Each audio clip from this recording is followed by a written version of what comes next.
Hello and welcome. Thanks for coming to the 19 minutes with Dr. Sutherland. I am Ethan Su. Joining me as host today, Alan Atlas and Rachel Dio. In the next 90 minutes, we'll talk to five Agile communities in the Asia Pacific region. We are honored to have Turkey, Malaysia, Singapore, Taiwan, China, and Indonesia join us. They will tell us about themselves and the state of Scrum implementation in their countries. To the audiences, there will be a 15-minute sessions each for every Agile community with us tonight. They will be competing for your time and attention. At the end of the 5 sessions, you will have a vote, and please select the section you like the most. Your votes count, so one of the team will be the winner tonight. It depends on which one you choose. So, Alan, we haven't seen you for quite a while. Where have you been? Hi, Ethan. Hi, everybody.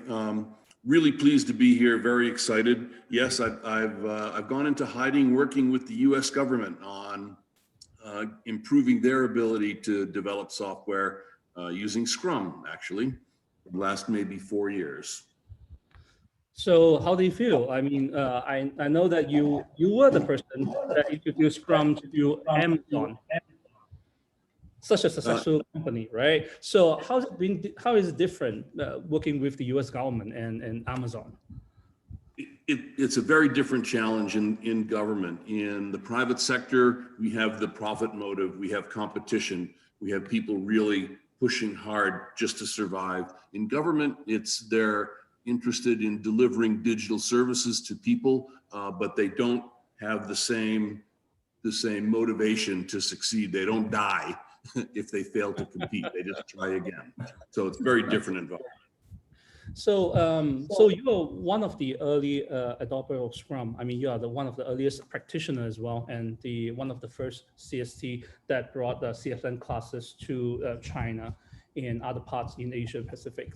So, I'm sure some of our audience today would like to know the early day of Scrum. Like, how was it like? Well, in the early days of Scrum, everyone assumed that it didn't work, and we spent a lot of our time arguing with people and trying to prove that it did. We didn't have the tools that we have today, so we really used sticky notes all the time, everywhere. And it was a very, very small community, even worldwide. It was very small. Scrum gatherings had 30 people at them, maybe. So it was just a completely different scale of thing. So can you also share some of your experience with Dr. Jeff Sutherland then? Dr. Jeff Sutherland has been a leading light in Scrum for so long. It was always a treat to go to a Scrum gathering and be able to sit in a small room around a small conference table and discuss some of the real in-depth issues with Scrum. And to be able to walk up to Jeff in the hallway and bother him with some stupid question that he was always willing to answer. It was just a very, very, it was an exceptional time. Very, very exciting. I find it the same as well. I went to one of the Scrum gathering. I just walk up to Jeff and I have a handshake with Jeff. That's how I know Jeff. That was in 2013, I think, in Las Vegas. I suppose Jeff was making a keynote then. He talked about, I remember the interrupt buffer. Yeah, then, yep. Yeah, for me, it was just like being able to walk up and shake the hand of one of the Beatles or the Grateful Dead. It was a great moment. But anyway, now that you mentioned Jeff, let me just introduce him to the wider audience that we have. And I think perhaps most of you already are aware of him, but Jeff is one of the co-creators of Scrum.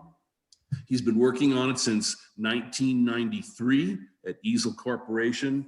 And in the interim, he has signed the Agile Manifesto. He is an author. He is a Scrum coach. He has been CEO, CTO.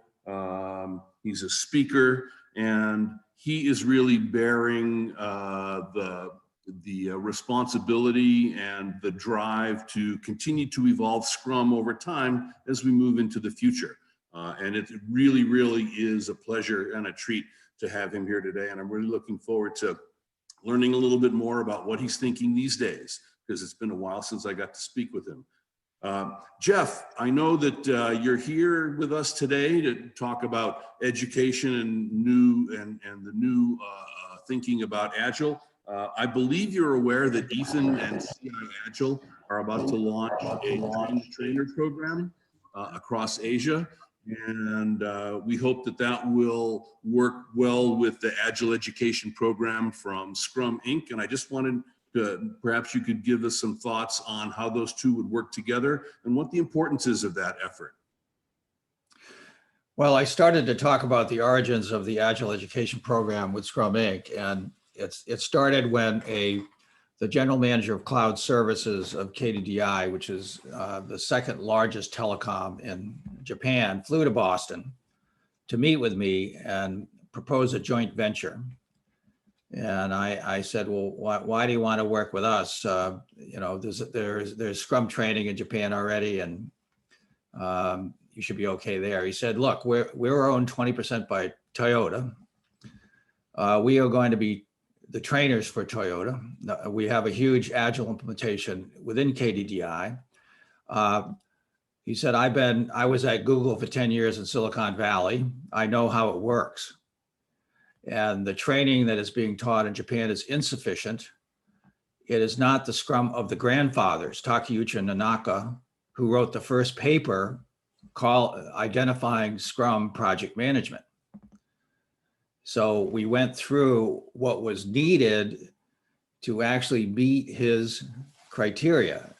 And basically now the program has 4 components. One is Scrum itself, the Scrum Guide, which is the basis of the implementation, but that is not enough to get really high performing Scrum teams.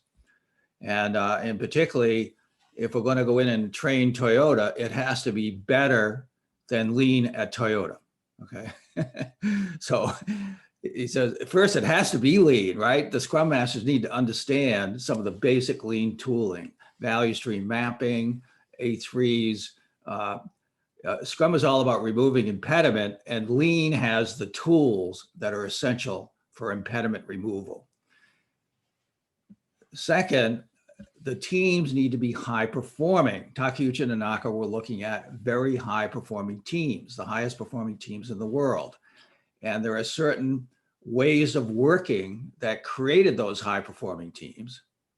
And you and the Scrum Patterns Group have created a book and in that book, there are some high performing team patterns that all the teams need to implement. Okay, so those need to be part of the basic curriculum. And third, we're working with multiple teams today, hundreds, thousands of teams.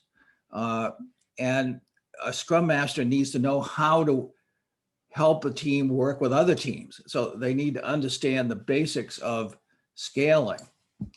And furthermore, if you look at the industry data, 58% of the Scrum teams are not successful, and 53% of the Agile transformations fail. And we need a training program that eliminates those failures. As a result of that, since 2016, we've been working with KDDI in Japan. We've created a subsidiary of Scrum Inc. In Japan. And now we find our trainers in Japan are training more people than our trainers in the United States. So we have a really big program. We are the trainers for Toyota Research and Development. And this past year, we started training their IT forces in Toyota City. And it's really important that Toyota go beyond Lean to actually innovate fast enough to compete with Tesla, okay? Today, Tesla is worth 4 times the value of Toyota. So there's no excuse anymore. Lean is not enough, okay?